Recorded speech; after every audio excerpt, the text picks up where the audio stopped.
Werd eerst auto's uitdoekt, spuiten en weer glimmend oppoetst waren, draaien we dadelijk sabere militairen om, die het al zittend doelen op elkaar veroveren moeten.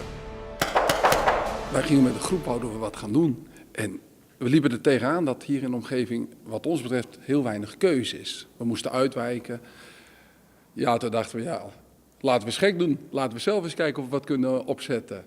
En we begonnen als een geintje. Maar dat is redelijk uit de hand gelopen, zeg maar, ondertussen.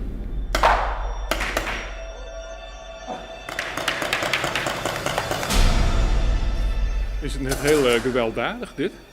Nee, het is niet gewelddadig. Het is een spel. En dat spel, daar speel je in de adrenaline die je voelt. Daar kan je gewoon een goed spel spelen. En dan moet je ook een beetje de thrill van een echt spel, van het vechten, net als vroeger met cowboytjes en indiaantjes. Ja, dat hebben we dat in het echt. Om Ljout hinnen bin verschillende mogelijkheden om te paintballen, maar in de stad zelfs kan dat nog net binnen door. Op termijn moet er zo'n 4000 klanten in het hier komen. Een ambitieus doel. Dit is de eerste paintball met een puntensysteem.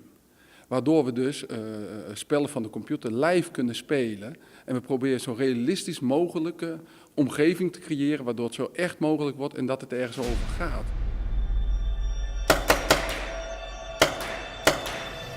In september gaat de hal iepen, zei het doel.